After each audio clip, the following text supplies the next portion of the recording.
ഇടക്കൊരു വെടി പൊട്ടിച്ചിട്ടില്ലെങ്കിൽ പി.സി. ജോർജിന് സമാധാനം കിട്ടില്ല. ആ പൊട്ടലാണ് നാം കഴിഞ്ഞ ദിവസം കേട്ടത്. ചാനൽ ചർച്ചയ്ക്കിടെ നടത്തിയ മതവിദ്വേഷ പരാമർശമാണ് പി.സി. ജോർജിനെ ഇപ്പോൾ കുടുക്കിയിരിക്കുന്നത്. ഇന്ത്യയിലെ മുസ്ലിങ്ങൾ മുഴുവൻ വർഗീയവാദികളാണ്. ആയിരക്കണക്കിന് ഹിന്ദുക്കളെയും ക്രിസ്ത്യാനികളെയും അവർ കൊന്നു. മുസ്ലിങ്ങൾ പാകിസ്ഥാനിലേക്ക് പോകണമെന്നുമാണ് പി.സി. ചർച്ചയിൽ ആവശ്യപ്പെട്ടത്. ഇത് പി.സിക്ക് വലിയ കുരുക്കായി മാറിയിരിക്കുകയാണിന്ന്. ഇപ്പോഴിതാ പി.സി. ജോർജ് കോടതിയിൽ കീഴടങ്ങിയിരിക്കുകയാണ്. ഈരാറ്റുപേട്ട കോടതിയിൽ ബി.ജെ.പി. പ്രവർത്തകർക്കൊപ്പം എത്തിയാണ് ജോർജ് കീഴടങ്ങിയത്. ജോർജിനെ അറസ്റ്റ് ചെയ്യാൻ പോലീസ് ഇന്ന് വീട്ടിലെത്തിയിരുന്നു.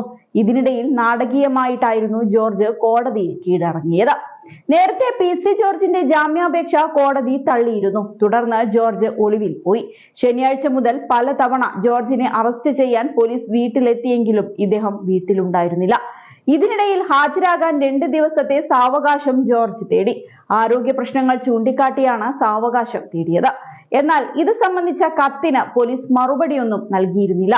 ഇന്ന് രാവിലെയും ഒരു സംഘം പോലീസ് ജോർജിന്റെ വീട്ടിലെത്തിയിരുന്നു. ഇതോടെ ബി.ജെ.പി. പ്രവർത്തകർ വലിയ പ്രതിഷേധമാണ് തീർത്തത്.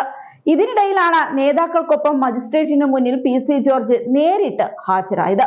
പി.സിയുടെ പരാമർശത്തിൽ യൂത്ത് ലീഗ് ഈരാറ്റുപേട്ട മണ്ഡലം കമ്മിറ്റിയുടെ പരാതിയിലാണ് പോലീസ് കേസെടുത്തത്. മതസ്പർദ്ധ വളർത്തൽ, കലാപാഹ്വാനം തുടങ്ങിയ വകുപ്പുകൾ ചുമത്തിയാണ് ജോർജിനെതിരെ കേസെടുത്തിരിക്കുന്നത്. അതേസമയം നേരത്തെ മുൻകൂർ ജാമ്യാപേക്ഷ പരിഗണിക്കവേ അതിരൂക്ഷ വിമർശനമാണ് ഹൈക്കോടതി ജോർജിനെതിരെ ഉയർത്തിയത്. 30 വർഷത്തോളം MLA ആയിരുന്നിട്ടും എളുപ്പം പ്രകോപനത്തിന് വശംവദനാകുന്ന പി.സി. ജോർജിന് രാഷ്ട്രീയക്കാരനായി തുടരാൻ അർഹതയില്ലെന്നാണ് ഹൈക്കോടതി പറഞ്ഞത്.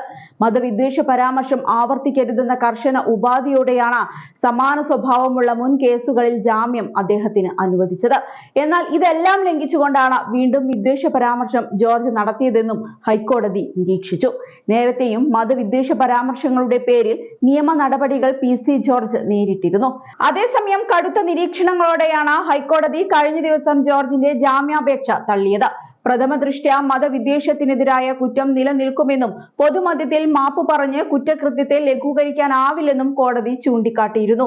വർഷങ്ങളോളം ജനപ്രതിനിധിയായിരുന്ന ഒരാളുടെ പരാമർശങ്ങൾ സമൂഹം കാണുന്നുണ്ടെന്നും പ്രകോപനത്താലാണ് പരാമർശമെങ്കിൽ ജോർജിന് രാഷ്ട്രീയ നേതാവായി തുടരാൻ അർഹതയില്ലെന്നും കോടതി ചൂണ്ടിക്കാട്ടിയിരുന്നു.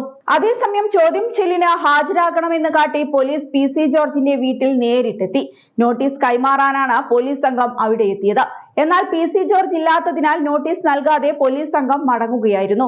ഹൈക്കോടതി മുൻകൂർ ജാമ്യാപേക്ഷ തള്ളിയതിനു പിന്നാലെ ബി.ജെ.പി. നേതാവ് കൂടിയായ പി.സി. ജോർജ് ഒളിവിൽ പോയെന്നാണ് ചില വൃത്തങ്ങൾ പറഞ്ഞത്. അതിനിടെ കേസിൽ ഉന്നത പോലീസ് ഉദ്യോഗസ്ഥരുടെ നിർദ്ദേശത്തിനനുസരിച്ച് തുടർ നടപടിയെടുക്കാനായിരുന്നു ഈരാറ്റുപേട്ട പോലീസിന്റെ നീക്കം. കഴിഞ്ഞ ദിവസം ഉച്ചയ്ക്ക് 2 മണിയോടെ സ്റ്റേഷനിൽ ഹാജരാകണമെന്നാവശ്യപ്പെട്ടുകൊണ്ടുള്ള നോട്ടീസാണ് പോലീസ് മടക്കിയത്. പി.സി. ജോർജിന്റെ വീട്ടിൽ ആ സമയം മകൻ ഷോൺ ജോർജ് ആണ് ഉണ്ടായിരുന്നത്. എന്നാൽ നോട്ടീസ് നേരിട്ട് മാത്രമേ കൈമാറൂ എന്നായിരുന്നു പോലീസ് നിലപാട്. പിതാവിന്റെ പേരിലുള്ള നോട്ടീസ് കൈപ്പറ്റാൻ താൻ തയ്യാറാണെന്ന് പോലീസിനെ ഷോൺ അറിയിച്ചു. മാത്രമല്ല നോട്ടീസ് നേരിട്ട് നൽകണമെന്ന പോലീസ് നിലപാട് അംഗീകരിക്കാൻ കഴിയില്ലെന്നും ഷോൺ പറഞ്ഞിരുന്നു. നേരത്തെ ഈരാറ്റുപേട്ട പോലീസ് രജിസ്റ്റർ ചെയ്ത കേസിൽ കോട്ടയം ജില്ലാ സെഷൻസ് കോടതിയും പി.സി. ജോർജിന്റെ മുൻകൂർ ജാമ്യാപേക്ഷ തള്ളിയിരുന്നു. ഇതോടെയാണ് രഹസ്യ കേന്ദ്രത്തിലേക്ക് പി.സി. മാറിയ വാർത്ത പരന്നത്. കടുത്ത നിരീക്ഷണങ്ങളോടെയാണ് ഹൈക്കോടതി കഴിഞ്ഞ ദിവസം ജോർജിന്റെ ജാമ്യാപേക്ഷ തള്ളിയത്. ഏതായാലും പുതിയ നാടകവുമായി നേതാവ് എത്തിയത് മറ്റെന്തോ ലക്ഷ്യത്തിനാണെന്ന് നിസ്സംശയം പറയാം.